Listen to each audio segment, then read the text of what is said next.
America जी केड़ी केड़ी ता हिस्टोरिकल जगह ते वयो ता तारीखी जगह केड़ियूं ता घुमियूं ते बाबा 5000 रुपया उन खां वठणा आहिनि ऐं पोइ वरी वञिणो आहे हुन वटि रखण वटि जंहिंखे रेड़ीअ जो ऑडर ॾिनोसीं सही आहे न। हा नलको बि खणी अचु हुन खां मिस्त्री खे घुराए वठिजो बाबा असांखे चिड़ न ॾियारींदा कयो न सभु कुझु असां कयूं पोइ तव्हां बाक़ी छाजे लाइ। सही मां ब्रेक खां वापसि अची वियो तव्हांखां सवाल पुछियो हा हा सही। अमेरिका जी केड़ी केड़ी जगह ते घुमियो ता। अमेरिका जी असां यात्रा जेकी कईसीं ख़ासि करे असां न्यूयॉर्क जी कईसीं उन खां पोइ असांखे वाशिंगटन DC जेको आहे उन जो असांखे पंहिंजो हिकिड़ो माहौल ऐं उहो दोस्तनि खे ॾेखारिणो लाइव जेको मां उतां लाइव आयुसि। हाणे इहा जेकी बिल्डिंग आहे जेकी गोल बिल्डिंग ठहियलु आहे जंहिंखे ख़ासि करे असांजा उहे माण्हू जेके इन यात्रा उन्हनि खे नसीबु न थी आहे अमेरिका जी त उहे कंदा छा आहिनि त हिते वञी करे फ़ोटो कढाए पोइ लिखंदा आहिनि फेसबुक ते त बाबा white house no no white house this is the senate building this is the heritage in America Washington DC।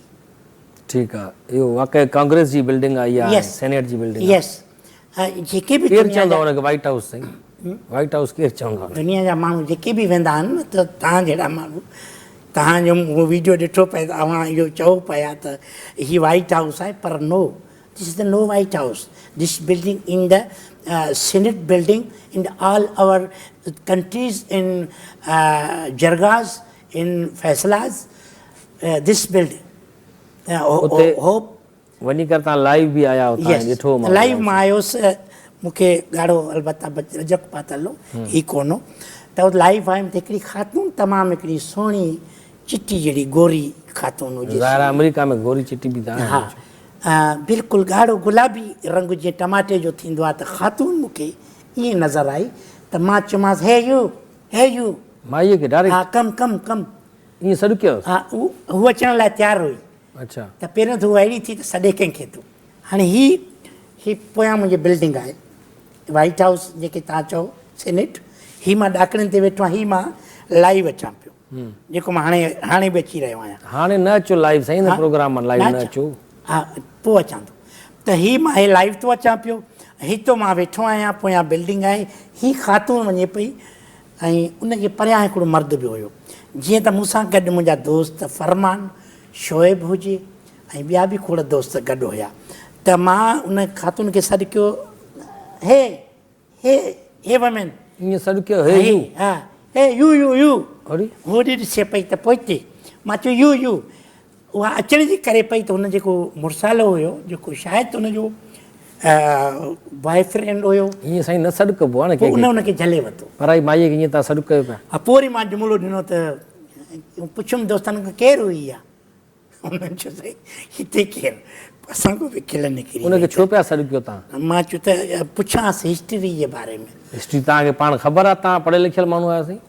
हिकिड़ी ॻाल्हि ॿुधो न त असांजी उमिरि जो हिसाबु आहे त वरी का चङी शइ भर में ईंदी त तव्हांजा व्यूज़ घणा ईंदा आहिनि तव्हांजी हिकिड़ी फेसबुक ते उहा हिकिड़ी तव्हांजी रीच हिकिड़ी सक्सेसफुली अच्छा हिकिड़ो तव्हां लाइव एयरपोर्ट तां बि आया हुयो एयरपोर्ट में तव्हांजी फ्लाइट शायदि डिले हुई जी त तव्हां उते लॉटरी बि का वरिती का $5 जी जी हा लॉटरी वरिती सोतो लाइव आयासीं ऐं पोइ उहा लॉटरी अलबत्ता न लॻी कोन लॻी अच्छा जी जी तव्हां क़िस्मत आज़माई त मन खुली वञे भला जी जी हा लॻी वञे हलो जी जी हा साईं मोटी आया आहियूं अमेरिका मां तक़रीबन असांखे कोई महीनो खनि थींदो ऐं हिन वक़्तु मां प्रोग्राम में वेठो आहियां टिपिकल टाक में सोराब साईं जेको प्रोग्राम कंदो आहे उन में वेठो आहियां ऐं हीअ तव्हांखे चंद लम्हनि खां पोइ लाइव असां ईंदासीं ऐं मां फेसबुक ते तव्हां वञो उते मां लिखियो त मां सिट त चंद मिंटनि खां पोइ असां लाइव अचण वारा आहियूं फेसबुक मुंहिंजे फेसबुक तां ठीकु आहे हा इहो आहे सभिनी दोस्तनि जे ग्रुपनि में मोकिले छॾ।